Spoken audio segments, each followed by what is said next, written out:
Hello, and thanks for your patience. Happy Monday, and welcome to this special Movember edition of the Outcomes for Me Ask the Expert webinar series.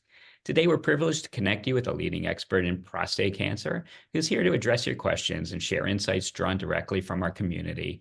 Thank you for being part of this important conversation. For those of you who may be joining us for the first time, my name's Neil Margolis.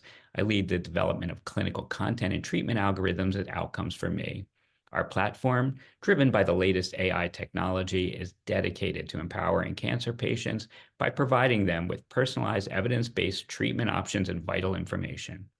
Working alongside a dynamic team, I'm committed to democratizing healthcare, ensuring that every patient has access to tailored information about their diagnosis, treatment possibilities, testing recommendations, and the latest in clinical trials, news, and education. Outcomes for Me exists because we believe in equipping patients with the tools they need to actively engage in their care with a full understanding of their options and the newest research in cancer treatment. For today's webinar, I'm delighted to welcome, and in fact, welcome back, Dr. Hardeep Phul, the Director of the Oncology and Infusion Program at Palomar Health, the Director of Medical Oncology at Palomar Health Medical Group, and a board member of the Palomar Health Foundation. Dr. Phul is a renowned genitourinary oncologist with extensive clinical experience in hematologic and oncologic disorders. Dr. Phul received his medical degree from the Cleveland Clinic Lerner College of Medicine and has contributed significantly to the field with over 91 publications, 31 scientific abstracts, and 21 oral presentations at national meetings. Well, welcome back, Dr. Phul. Could you please start off by introducing yourself again and sharing anything I might have missed with our community? Wow, Neil, I can't imagine all those things you said about me, but some of them are true. Um, no, I'm Dr. Hardeep Phul, and I think it's so amazing. We talk about journeys in cancer, but also there's doctor journeys and where we've been and how far we've all come, not just in our careers, but collectively, right, with our patients, uh, learning throughout all of these institutions, through research, through time, how to improve medical care. So when people introduce me like that, Neil, what I actually think about is, wow, where was I in med school? What kind of person was I? And also, how little did we have for treatment for these cancers compared to now? And what a wonderful evolution it has been in therapy algorithms and options for our wonderful patients. Yeah, I'm sure, so true. And it must be astounding to look back and see how far we've come. And so it's Movember, and I do notice, of course, I always have a beard and mustache. I noticed that you have a mustache as well today. And wanted to know your thoughts on Movember and really, men's health awareness. Men's health awareness is so important. I mean, I feel like it sometimes gets put by the wayside. I think a lot of our patients don't realize what they have out there for them, what kind of advocacy groups, what kind of research, what kind of month November is and why we do this. When I first started training, I used to see other doctors doing this, and it was just a mustache, by the way. I have a goatee, and you obviously Uh-huh. have the beard.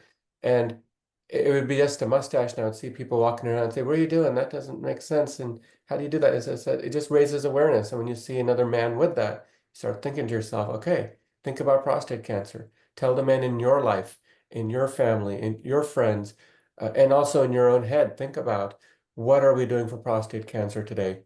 And what more can we do?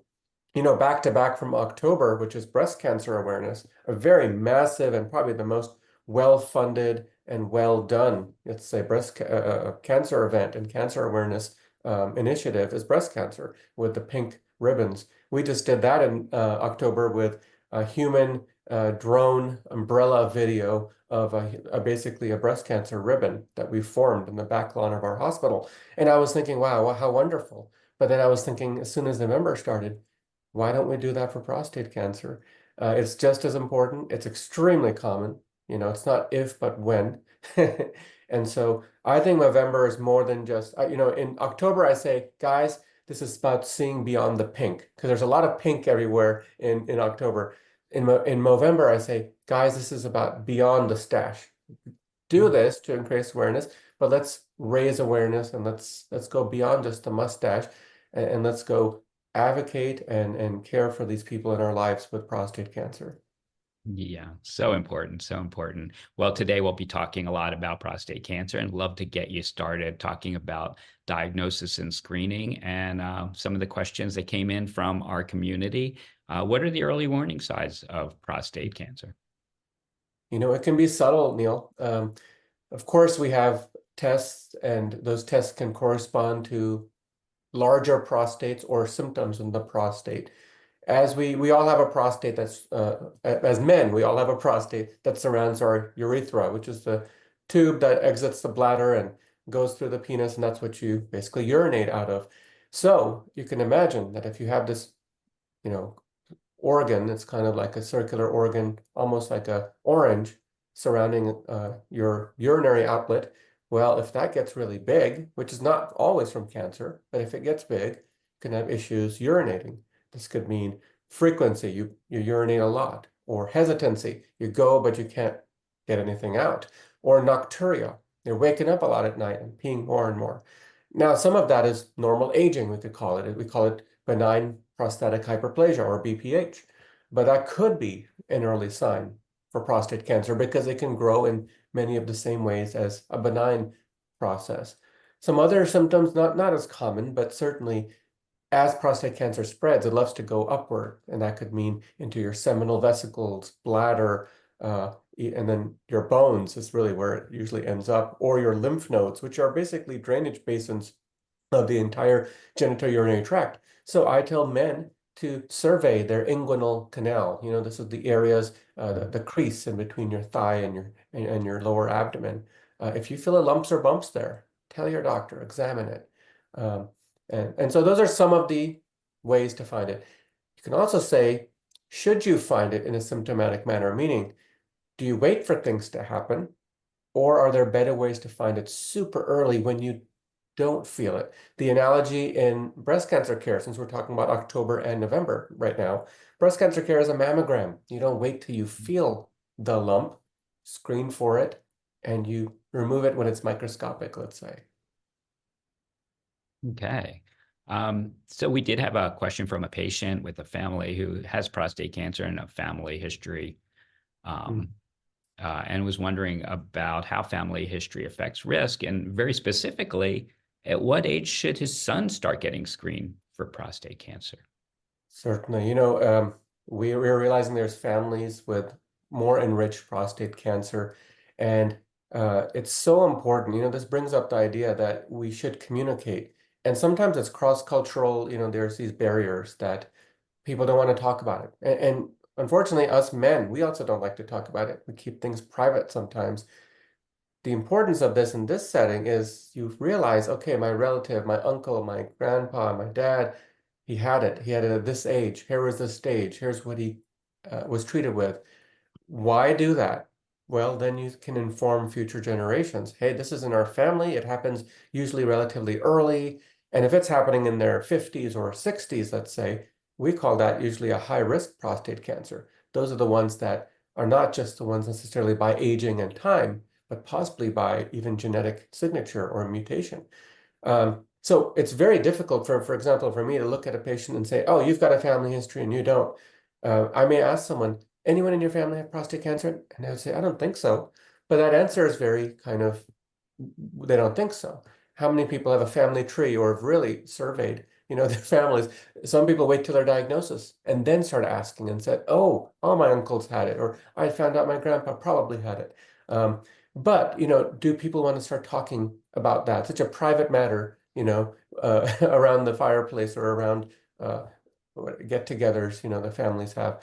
But let's just, for this family, obviously this patient who said, okay, they've already known that. Well, that's a powerful thing to know. And for the sons, in this case, I would do it in their 40s, perhaps 10 years before the patient was diagnosed at minimum.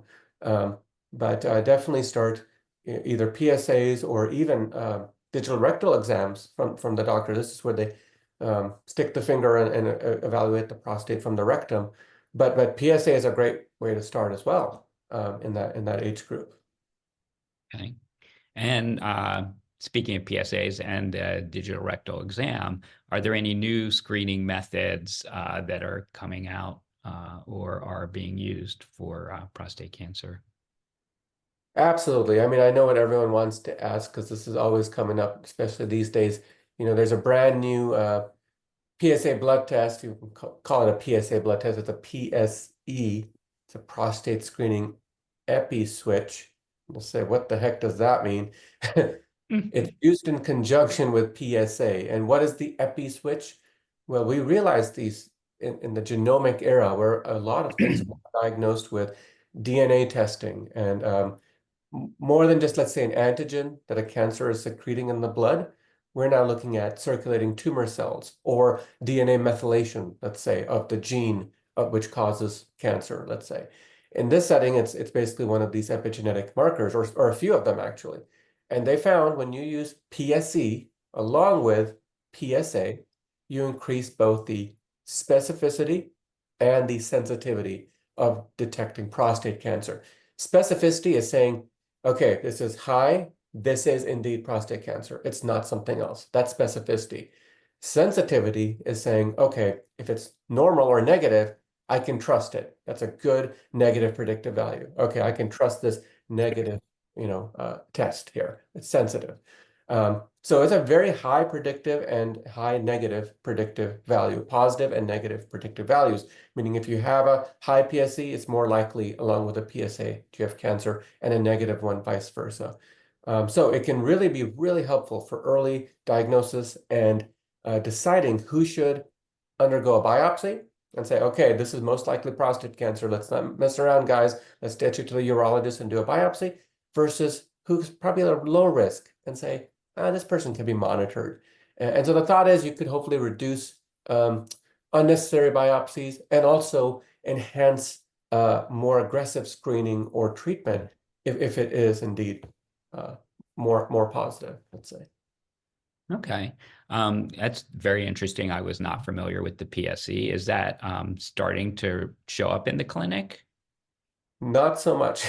So it's interesting. These product screens, launch and they're all over the news. I mean, I'm looking at a Google page right now, and there's like a dozen different pharmaceuticals and companies talking about it. But when you actually look into it and doing it in the clinic and trying to get it at a standard lab facility, let's say, along with the PSA, first of all, insurance will look at you and say, what are you ordering? Did you mean PSA?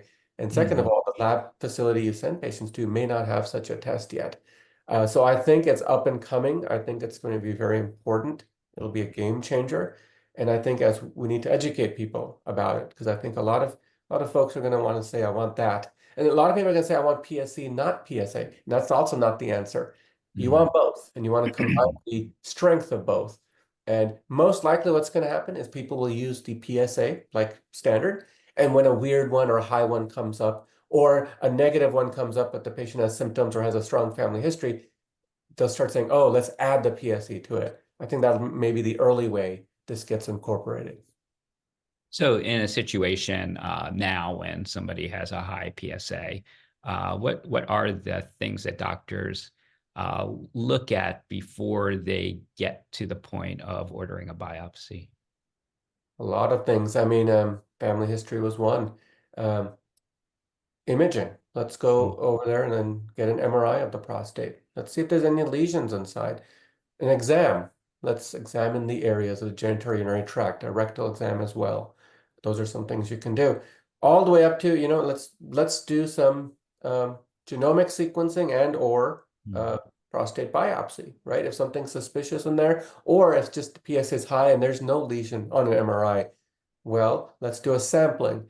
And, the sampling is usually a core biopsies transrectally, where they probe in the rectum, um, about a dozen biopsies. And men do complain that seems very barbaric and they can have a lot of, Mhm. pain and symptoms from doing a prostate biopsy. Um, but that's the gold standard, getting tissue. Tissue is the issue, is what I say in my clinic. Getting tissue from the primary organ and sampling it, and then getting a Gleason score. It's really a score of how aggressive it looks under a microscope. But like I was hinting at earlier, we're getting better at blood DNA test and circulating tumor DNA. And so there's things like Decipher, which is like, I know I see a, a question in the Q&A. I think Yes. they're saying, Yes. what is Decipher and all that, you know. So Decipher is a wonderful new, it's not really new, but it's in the prostate cancer arena as a genomic test that basically is determining what's the risk of prostate cancer spreading and what's the risk of death from prostate cancer. So it measures about 22 genes to calculate a score. And a score is usually to help people go into three categories, low, intermediate, or high. So what does that help me with? If I get a Decipher, what does it do? It helps me look at, okay, what is the risk of this prostate cancer? What is it doing molecularly? I don't care about the PSA and the absolute number. What is it doing on a genomic cellular level? What are the risks of metastases, death, survival from it?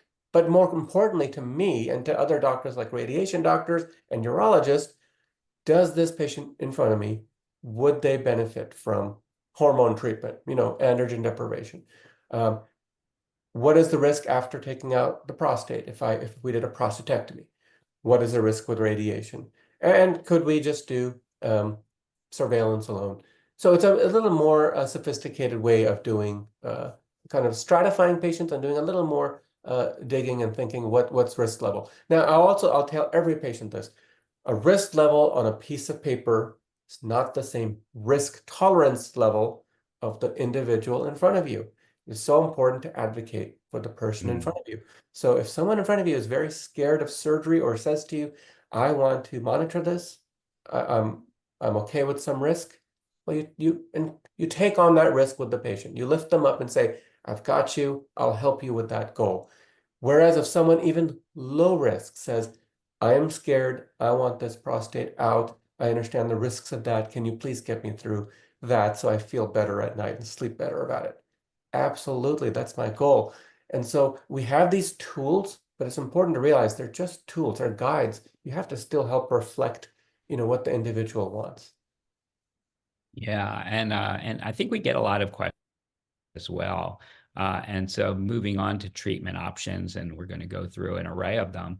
And you started to kind of get at this one, which is for early stage prostate cancer. What are the pros and cons of active surveillance versus immediate treatment?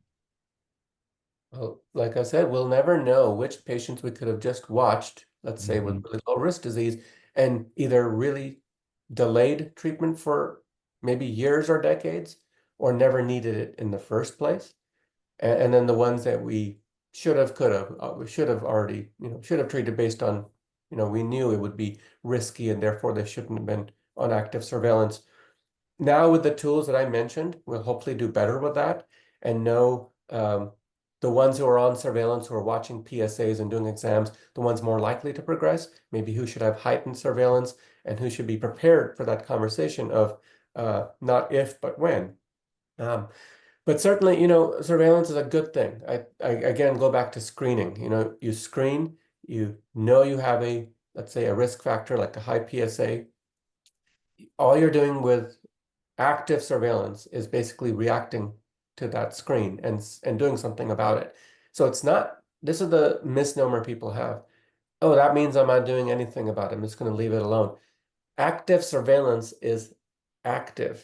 Mhm. So it means you're actively seeing specialists, getting labs, probably scans at a given interval, whether it's a bone scan or MRI, seeing doctors, looking for symptoms. It's almost like you're looking for it to come back and not, but you're letting your doctor do that work for you. The biggest mistakes men make with surveillance, they say, oh, that means I have to do anything. I can just relax and never do this PSA again. And that's not what it is. Yeah. Yeah. And so moving along, probably maybe a little later, certainly early stage still. How effective is radiation therapy compared to surgery for prostate cancer if you do decide, or it makes sense to treat early on? I mean, basically, radiation is considered, almost considered like cyber surgery. It's like saying you're able to do a surgery without a knife. And in an ideal world, um, radiation oncology has become such a sophisticated field. They can map out the entire prostate, the lymph nodes, everything, around the prostate, and basically treat this from outside to in with, it's more sophisticated than this, but with a laser beam. It's actually called SBRT, stereotactic body radiation, but Mhm. it's considered curative. And they'll be back and forth about what's actually better, and if you go to the experts and kind of say what's the cure rate versus this, what's that, are they equivalent? It really depends on the eyes of the beholder and who you're talking to. If you talk to someone who's a surgeon, more likely than not, they're going to say, in my experience, surgically, I'm very skilled, and don't you want this thing removed? Say, sure, why not? You talk to a radiation doctor, they're going to say, well, you don't want to go under the knife. And if you're a bad operative candidate and surgeries are high risk because you have cardiac conditions, wouldn't it be nicer just to do some radiation sessions and be done with this and have no scar and no recovery time, no pain post-op? Um, Certainly, right? And two different ways of looking at it. Of course, prostatectomy patients in general have sexual dysfunction and urinary incontinence. Um, so that's a little higher risk with prostatectomy, as well as some recovery time. Even though robotic surgery now has drastically reduced the recovery time and increased the overall success. But SBRT in general, when you do radiation to the prostate, you have to remember there's bowel and other organs around it, and Mhm. radiation isn't a perfect, exact conformation to where you're radiating. It does, let's just say, have a window slightly outside of it. And so the bowels are the most common areas that get hit by radiation on top of the prostate. So you can have a little bit of issues with, let's say, future GI issues or like diarrhea or abdominal pain.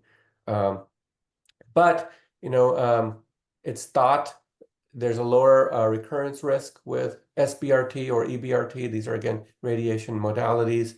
Um, and the treatment duration we didn't mention, it's only a week, whereas you could say surgeries a day or a half a day, but then many weeks of recovery. So see, there's many ways to look at that, all those variables. And also remember, the person in front of you needs to make that decision. And so you help advocate for them and help them come to terms with what they want to decide. I found people take a while to think it over, and actually I encourage that. You're not supposed to walk into a clinic and say, I know I want this and I don't want to hear anything else. You want to hear both sides, digest that information, talk it over with your family, and see what's right for you.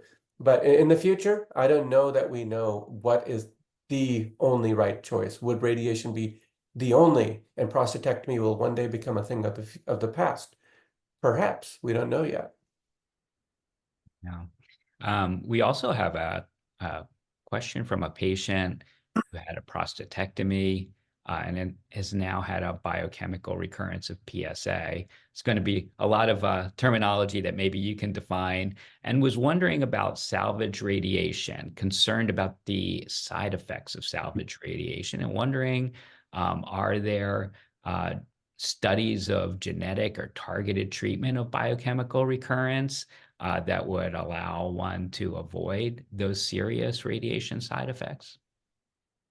With biochemical recurrence, what we're really talking about is you've taken out this, let's say, mass of prostate tissue at the beginning with a Mhm. prostatectomy, and you've been on active surveillance again for years, hopefully, and looking for the PSA to go back up. And biochemical means, after you take out a prostate or prostate cancer at the onset with early stage, your PSA should be zero. There should be no prostate-specific antigen because you have no prostate tissue.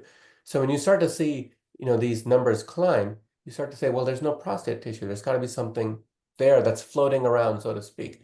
And it could be at the bed of the prostatectomy site, could be early lymph node spread. Because we remember lymph nodes are these little basins, these drainage sites around every organ of our body, and there's hundreds in the pelvis. And so when you start to see a PSA slowly rise after a prostatectomy, you've got to think biochemically, this is coming back, and it's again not if, but when it could spread further. And I tell my patients, just because your PSA is, let's say, only 1 or 2 right now, your scans may look clear. You may feel great. But the risk of that PSA going higher and higher and the cancer spreading further and further is it's just more as you wait. And so the idea is if you do consolidation or salvage radiation to this entire area of the prostate surgery bed, let's just call it, you can definitely prevent that and significantly reduce the risk of dying of prostate cancer or metastatic prostate cancer because it's recurrent. The radiation risks are really the same as if you did kind of radiation in the early phase. It's less intense than, let's say, pure SBRT to the entire prostate at the onset for cure or a curative intent, but still very effective. So for this patient, I would tell him the best way to find out about it and to handle it, meet with a radiation oncologist, go see these machines. You know, it sounds like sci-fi, but it's really not. Radiation oncology is so precise nowadays. And if you look at how they map out your body, how they deliver this dose of radiation very precisely to only the site of your prostate cancer bed and compare images before and after. I mean, it is so sophisticated that I tell many of my patients, you know, in many ways, this is lower risk than, let's say, the surgery you had. And so then the question also comes up, by the way, where patients are asking me, well, how should I sequence treatments if I have a choice, right? If I have a choice of radiation and prostatectomy up front, can't I pick a prostatectomy, wait for possible recurrence, and then do radiation to that biochemical recurrence site? And the answer is absolutely. Whereas if you do radiation first, some surgeons are very reticent about doing prostatectomy after, you know, the PSA recurs from after radiation up front, and plus they may not be as effective. So a couple of topics that come up with that really, really good question. But I would encourage this patient, you know, let's talk it over. Let's digest it together. Let's look at what your fears are and what are your goals. And obviously look at the whole case. I don't know all of the, you know, ins and outs and how long ago it was from the first prostatectomy, but there's so many doctors out there who can help you with that decision. Yeah, and it sounds like that's kind of the standard of care for now. Any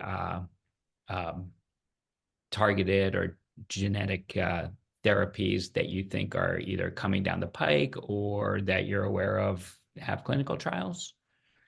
Certainly, I think everything in all cancers are now moving earlier and earlier. Like before, for Mhm. prostate cancer, really all we had was hormonal treatment and castration, essentially, and some anti-androgen receptor pills, and then chemo, right? And so the thoughts are moving some of these treatments to earlier time frames. And you look at risk level. You look at not just Gleason score, you look at the number of either metastases or where the cancer went and what the scenario was. Then you start looking at genomic scores and how high risk this cancer was. Did it possess high risk genes?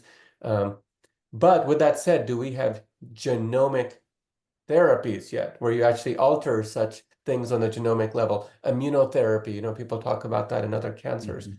Um, in general, except for the main mutations of, let's say, BRCA and ATM, these are kind of the what we call the germline mutations that people are probably born with that put them at risk of prostate cancer. These are the ones that have the most common oral oncolytic, which is a game changer in prostate cancer, and that's called a PARP inhibitor, like PARP, PARP. And for example, using olaparib or something, you Right. know, these are these new drugs. Um, for that subset of patients, which is usually only 5 to 10% of patients, what a wonderful targeted treatment. It's important to remember not all men have that mutation or aberration in their germline DNA. And so, yes, we're looking more. Yes, we're doing earlier genomic sequencing to identify new patterns and signatures in the genetics, but I don't think we have enough targeted treatments for every gene mutation or know which gene mutations in prostate cancer are relevant. Um, for example, in lung cancer, one specific mutation for immunotherapy works really good. If you take that to a different cancer, kidney cancer, that same mutation does not actually prognosticate or indicate response to immunotherapy. So it's really important as we dive into genetics and genomics and what's out there for different mutations to realize also that every cancer is slightly different um, in how it presents and also how the genes work inside of it to really promote future growth and to be targetable. Yeah. Yeah, and I know I was thinking that when you said I had non-small cell lung cancer, that is one area where these therapies are really moving up earlier and earlier in the sequencing. We do have a patient who had an MRI biopsy, diagnosed with prostate cancer, underwent daily radiation. His PSA was over 3 before the radiation. 4 months later, it's about 1.2. And he's wondering, and this is a great question, does that mean he still has prostate cancer? Possibly. I also want to know, some of the initial studies, how high the PSA was at the initial time of diagnosis. Yeah, you said prostatectomy, right, Neil? He had a Yeah. prostate. He had radiation. He had Oh, radiation. okay, radiation, and then came back. I'd like to know what it was before a radiation, after radiation, what the prostate biopsy showed at the very, I'm assuming he had a prostate biopsy Yeah. to prove he had cancer, what the Gleason scores were. Remember, this is a score with two numbers, and it's usually something plus something, and it equals up to 10. If you have a Gleason of 8, 9, or 10, that's pretty high risk cancer. And certainly imaging, as he had MRIs or bone scans, and were there any suspicious lesions? But let's just say all of that's normal, and he didn't. Certainly the PSA can nadir out at a low level. It may not go to zero exactly, but that trend that you've shared is a really promising, reassuring one. It's a sign that, okay, it may not be headed down, but it may taper off. It might kind of do one of these curves rather than going Mhm. straight down to zero. And so the idea is let's monitor. If that patient wants to watch the PSA, let's watch it very closely, maybe every few months. Will it go below 1.2? Will it hang out at 1.2? Will it go back up? Um, that's hard to know. But just know it will not necessarily go to zero right away either. So if the time frame has been only a few months, it might take a little while. But I would always say if you're in salvage and you're or something biochemically recurrent, that is a risk. And so if he's has the right sort of risk markers, including the Gleason score and other things about the early diagnosis, I would advocate maybe even considering starting a course of 2 to 3 years of androgen deprivation, meaning, Mhm. Lupron or Eligard. And it's again going to be a risk tolerance level. Okay, like is that worth it for all those side effects for a possible cancer that won't come back? Well, it depends again on those risk scores. But if you ask an oncologist or a urologist or a radiation doctor, most of us are going to say, depending on your age and how you look and how you're feeling and your goals, usually the benefit's going to far exceed the risk if there's still a stubbornly high or stubbornly persistent PSA, regardless of what we do. So I hope that answers that in a very long-winded way. Well, I think it's both nuanced but also very complex. And yeah, I think talking with his doctor would be and trying to understand where they're at and what the next steps are probably would be very valuable in the long run as well. And may I say something, Neil? I think you just mentioned something so important. Talking it over, not just amongst yourselves, your family members, maybe even other men and support groups, but with your doctor over time. The best part of being an oncologist is developing relationships over time. We get to know people, we get to be their advocate, their friend, is the incredible humble and honor of doing that on a daily basis.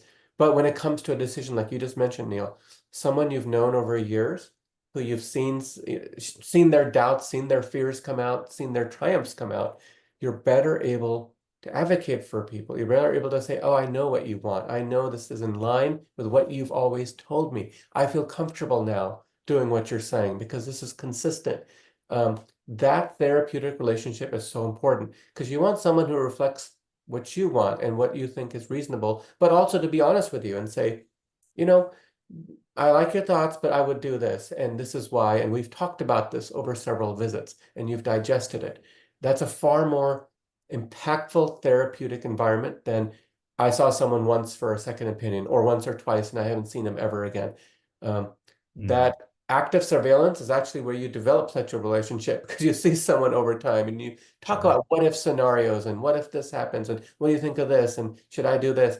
I think that's so powerful. And I think in general, we men tend to not do that. We tend to minimize those, and I think those meeting, the thoughts are, I'm very, very practical, and I'll walk out of, let's say, an appointment, and I'll say to myself, well, what did I accomplish from that? He didn't do anything. He did basically what I said, which was, let's not do anything, and let's watch this. But Mm, that was an important decision we just made, and making it over time, it creates a track record of what we're wanting to do and what your goals are. It all emerges then as this is what this person wants, and this is in line with, a reasonable decision that I would support for them. Um, so I always encourage that. See your doctor. There's a lot of fear in healthcare of seeing doctors, especially oncologists, and looking at the C word. And chemo is the first thing people think about, like I'm going to give them chemo. A lot of the times they're not doing any chemo at all, just hormone treatment and just monitoring. yeah. Yeah. Okay. Well, excellent. As usual, we do have a question about radiation seeds, brachytherapy. How does that work, and what are the side effects? Sure. I want everyone to know I'm not a radiation I was oncologist. about to Coming say, out and we're getting say- a lot of radiation questions for you. So we'll have to bring a radiation oncologist One to day you should do one that. of our I'll future bring my webinars. colleague. I'll bring my colleague on here. I mean, Great. That would uh, be fun. but brachytherapy, I mean, it's a wonderful therapy where they insert these radioactive seeds and they put them in a near or next to a tumor in say the prostate, and they're little implants, usually wires. They're not really wires, seeds. They're like rods, and they're put it really close to, let's say, the tumor, which in this case would be the prostate. They have to be inserted. And so they're very effective. I mean, I don't know the exact data to say is that better than prostatectomy? Is that better than SBRT? I don't know that answer, but I Mhm. do know it's common. At the site, you can expect to have a little bit of discomfort or maybe a little bit of pain. Um, some men say their urinary symptoms get worse during that time. Uh, since it's still in the area of your urethra, you could still have erectile dysfunction and urinary incontinence. But the thought is, oh, why don't you radiate from inside out, so to speak, with these seeds rather than outside in? Um, we don't know the right answer, but we know that we can use it in many ways to help treat this cancer, and either with or without radiation or as a substitute. But that whole thing, the brachytherapy, it could be literally an entire lecture, really. And one day we'll bring one of my radiation colleagues because these are excellent, excellent questions. Now, why do it? Let's look at the pros.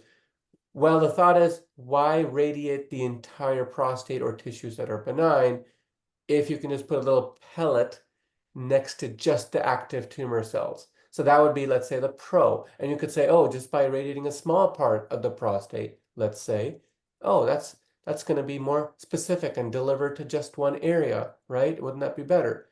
Um, sure, could be. Now, what's the other sort of downside of this? Well, what if you do need to treat the whole prostate? People don't realize it, but what you see with your eyeballs is not necessarily what's there. Just because a tumor appears as 2 centimeters in only one area, if your PSA is even higher than, let's say, 0.2 or 3, remember we talked about it, if it's circulating in the blood, well, something is secreting it. And if it's microscopic or not formed a nodule or lesion yet, well, where am I going to put this seed to help predict such a tiny undetectable nodule on imaging? And so one of the thoughts is at least the full dose of radiation, SBRT, EBRT, to the entire prostate covers you on those microscopic sites, plus the margins around them, plus the lymph nodes. Um, so that's one thought. The other thought also, brachytherapy does have a little more radiation and can give trace amounts of radiation and expose people around you to a trace amount of radiation. And so a couple of different types. There's like low dose that are continuous for 7 days. And then there's high dose. This is the most common now people are going towards, called HDR implants. High doses of radiation for like 10 to 20 minutes for a couple of days, 5 days once a week or up to 5 weeks. and you can return, come and go, come and go. You don't have to sit in the hospital, and you may give off some radiation, but a little, a little less. Um, and then there's permanent radiation, like permanent implants, which always release radiation continually, and then it decreases over time, and they become inactive, and they stay in your body forever, and then there's part of you. Um, so there's many ways to do this. That is an entire field of study. But, but those are some of the pros and cons to consider. And those are some of the things I think if you want to do brachytherapy, meet with a doctor who does brachytherapy and talk that over and say, what are the real risks? Is this right for me? What are my alternatives? What are my options? What a good question to ask any clinicians. What are my options? And then the other most common question I get is, if I was your dad or relative, what would you do? Mm. That's the hardest one to answer, right? Because that brings a whole family dynamic. But I think in the end, it's all about advocating for that patient in front of you and what fits their disease the best, but also what they want. And there's options now. Isn't that wonderful? Yeah, absolutely. And I like to think that your radiation oncologist colleagues would be very pleased with your answer. We are going to move back towards a more medical oncology uh, series of questions, though. Um, and so we do have a patient who's asking about a cancer diagnosed about 2.5 years ago. The cancer had been confirmed to metastasize outside his prostate. And he's been being treated with Xtandi and Orgovyx for a while now. PSA has been stable and low. Um, and his biggest complaint, and we're going to get into another question about some side effects from these drugs, is lack of energy. Any other suggestions that he should investigate with his oncologist? Certainly. To ask again, Neil, this is metastatic cancer, and he's Yes, on it is. Yeah. Xtandi and Eligard permanently. He's never had radiation or prostatectomy. Yeah, he did not have prostatectomy. So it seems like a lot of his symptoms are 6 weeks of radiation. 6 weeks. Oh, gotcha. Yep. Seems like a lot of this gentleman's symptoms are just from of course, these agents. The reason I bring it up is sometimes prostatectomy or radiation cause urinary complaints, and then certainly you exacerbate it with this hormonal treatment. Some people feel a little worse for a short period of time. But certainly, I tell all my men, when they start hormone, treatment of any sort, we really, androgen deprivation really means castration. And that's a very barbaric term to use. But you're basically reducing testosterone to near zero from, wherever level it's at. And if you look around America and look at every, at least every corner here in Southern California, I see a men's health clinic popping up everywhere to do the opposite, to give men testosterone, Right. sometimes inappropriately, sometimes when their testosterone levels are just fine, but the same symptom came up. I have low energy, low libido, low strength. And yes, testosterone as a hormone is related to that. And certainly when you block these things and make it near zero, and then you add Xtandi, which is an androgen receptor blocker on top of it, um, I can see patients having a lot of, you know, my my female caregivers for my male patients, they call it menopause because they went through Mm. menopause. And it's very much similar, right? You can have hot flashes, you can have decreased energy, decreased strength, and muscle loss. I've seen men lose, uh, dozen pounds, not of fat, but of muscle. And that's such an Mm. important compartment, an important tissue to have strength. And actually is predictive for future mortality. Having muscle weight is actually better than any weight to have, and having that sort of strength. Um, and of course, low libido in the bedroom as well. So all of these factors, I've actually seen men, especially more in their early ages, less so when they're in their 80s or 90s, get severe depression. And I can see Mm. why.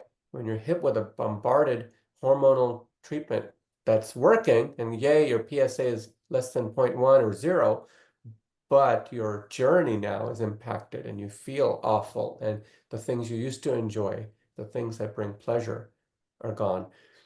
We do have medications for this. They're not 100%, but I think of the most common one, like Effexor or venlafaxine. is an antidepressant essentially and helps to deal with these. We call them vasomotor symptoms. There's Mm, symptoms that you get that affect you, that cause you vasomotor side effects, and those are all the ones I listed are all those types of side effects. But there's no magic pill, unfortunately, and every pill you add on has its own set of side effects. If you take an antidepressant, it says on there, this could cause death. And you're like, what? It's supposed to be an antidepressant. But um, mm, we have this discussions with patients to say, here's some options. You could try this. We could watch and wait because they could get better actually. After patients are on these treatments over months or even years, these symptoms tend to subside a little bit or get more tolerable. But really the hardest one is what this gentleman brought up, energy. Energy is such a tough one because it's not yeah. just I didn't drink caffeine this morning or anything like that. We don't have a perfect energy pill, but if it's from low testosterone, the best treatment for energy is testosterone, and yet that would be horrific for the Mm, prostate cancer. You'd be undoing all the treatment. And so I'm hoping in the future, one day, as we get more and more selective treatments like Orgovix and others, maybe we can have a little more um, fewer side effects doing these androgen deprivations. But I do worry that no matter what, androgen deprivation or castration, it's really hard to not have side effects with it, to not have the side effects of castration. So I think this is a great area, an unmet area for future trials and medicines that actually work and aren't just, putting a band-aid on the problem and adding on other layers and other issues. But that is a great question, and that is a very common one. I would tell this gentleman, you've got this. I hope this is an early part of this treatment because it should and will get better. But when you talk to your doctor, talk about dose reductions, breaks in treatment, by the way. I give my patients a lot of breaks at times for either holidays or other events. You're not supposed to do that. These are supposed to be continuous treatments, but there's right. some patients who ask me for that. And my job as a physician and a human being is to advocate for that person in front of me and put myself in their shoes and say, is that what I would want done for me? And that's called empathy. And so start with a dose reduction maybe in a conversation with your oncologist and then consider a short break. Sometimes a short break and then you start over again. I don't know what it is about that magical window. For some reason, I've seen some patients on the restart do better for whatever reason. So it may be that sometimes that alone is enough to reset the system. But those are some strategies. I hope that helps. Yeah, and I think that's also, and I know you know, a very common question. We've gotten a couple questions like that that came in last week when we were advertising this webinar. So thanks for that. Yeah, dose reduction, vacations, and talking to your doctor. And I think that's been a theme, right? Today Yeah. is yes, Dr. And Folk I've can answer gotten, a lot of questions, but you've got it, hopefully you have a doctor you've established a relationship with and are able to talk frankly with them. Yeah. I forgot to say, Neil, you can also switch agents. I should have thought of that earlier. You can go Okay, to yeah, Tega. You can go to other androgen deprivation agents. yeah, There's see, a few we have now. So yeah. if one just did not fit with you, I've even had one patient who said, you know something, the generic version of this I don't like, but the brand version did. And my insurance forced me to the generic. Can you Huh, please get my insurance to give me the brand version? Little things like that, you have to listen to your patients. They know their body. And so I say that to them. I say, you know your body better than me. So if you notice something off or you have a pattern, share that with me. I'm not going to know that unless you tell me. And so I've had a few patients actually tell me that, and I had to do a brand switch. It's very hard to do, but we did it. And the non-generic worked easier than the generic. But but who knows? I know they're the same drug, but who knows if right. what things are mixed with or the manufacturing process, there's some slight changes that cause, various side effects. Yeah, okay. Is there an age at which treatment is no longer appropriate for prostate cancer? I think age is a number. I've seen patients in my clinic, Neil, who are like in their 70s and look like they're in their hundreds, and vice versa. I've seen people in their high 90s, even this last week. And I said, "Oh my God, what is your secret? I need to write this down. You look like you're 60 years old." And like a 98-year-old guy looks like he's 60 years old. Um, Age is a number, and it's probably a lot of to do with genetics. And uh, I said this earlier, muscle mass is the biggest predictor of future survival. It's not really vitamins or yoga. I mean, I'm sure all that helps and increases muscle mass. But what I mean is, it's not just what we think. It's actually aging well and health span, not just lifespan. Health span is the longer you live, staying healthy. Even if you have multiple medical conditions, you're managing them and you're staying active. And so I need to look at the person in front of me. And when in fact, I don't look at the age usually when I'm about to walk into a patient. It blinds me. It makes me think differently. I walk in Mm. and say, let me do the eyeball test. Let me talk to this individual. Let me see how they interact with me, how they respond to my questions and what questions they have. One of the biggest eyeball tests I have, Neil, is at the end of the visit when I see someone get up from the chair, shake my hand, walk out of the room, walk to the front desk. I'm watching them the entire time. I can Mm. I can tell just from that simple, they were able to get out of that chair. They have pretty good gait. They're not really shuffling. They're not really unstable.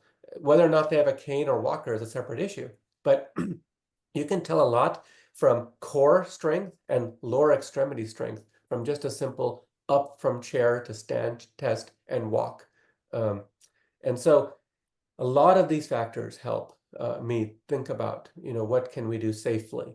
But even with metastatic prostate cancer in your 90s or 80s, you can be treated for years, if not longer, with simple androgen or hormone deprivation. Um, in general, these patients have more comorbidities that could may be affected, including cardiac disease, some neurologic disease. If you look at the side effects, some of these drugs say they cause dementia or worsen it. And certainly my patients who have that are very fearful when I say it. But I say, let's give it a shot. Let's see if it has any impact. So it's always going to be a risk benefit, especially if the risk of dying of something else besides prostate cancer takes precedence, right? A stroke or a heart attack or something else, Right. debility, inability to move or be very frail is probably a higher risk than prostate cancer at some point. So a lot of factors we have to evaluate, but again, I look at the person in front of me, say, okay, what would I do in their shoes? What are they saying to me? They say, I don't want anything. Then what am I doing trying to force it down their gullet, so to speak? It's a offer options. And I may see them a few times. Some people change their mind, right, Neil? So you want to give them a chance to truly explore both extremes and let their body and their mind handle that thought, like, what if I did nothing? And so it takes a couple of visits and a relationship even there, Neil. But I've seen some really wonderful people in their 90s and hundreds, and I'm almost thinking you should be my doctor and tell me what to do. Then I'm telling you what to do because you made it to this age and you're healthy and you're here talking about cancer. I mean, it's inevitable if you grow up in your 90s or hundreds. It's almost like people think cancer will be a chronic disease one day, that no matter what, as we all age and live longer and longer. So it'll be a matter of aging well and detecting early and treatment on a marathon and a journey with chronic cancer as a disease, not curing it, but living with it. And so that's my hope for our geriatric patients, though I never like to use that term because I really Mm. think age is just a number, Neil. Yeah, that it is, and hopefully that was very uplifting for the patients who are asking that. Well, we've run out of time. I realize there are still questions out there, and we really appreciate for those of you who are watching the questions you sent in. We will, at Outcomes for Me, get back to you with a nurse practitioner to help answer the question you have. Um, Thank you again, Dr. Full. We got through so much, and it's been great talking to you as always. Uh, if you're out there and you have any follow-up questions or thoughts, please email us at questions@outcomesforme.com. That's the number 4 in there. Or enter it into the Outcomes for Me, Ask Outcomes for Me box in the app, and we'll be in touch. We're also making a recording of this video available on your app, along with a blog recap. So if you want to revisit something or share with others, you'll be able to do that. That should be coming soon. And to make sure you don't miss any future updates, make sure you download the Outcomes for Me app. And if you haven't already, and enable your push notifications. I want to thank you again, Dr. Full. Thank you, Neil. And I know we're going to be talking again next week on lung cancer. Very excited about that. And talking to a community oncologist like you who's able to work with so many different patients. Thanks for all those who have been watching and listening, and I hope you have a great day and celebrate Movember by thinking about and becoming aware of men's health issues such as prostate cancer. Thanks. Lovely. Thank you, Neil.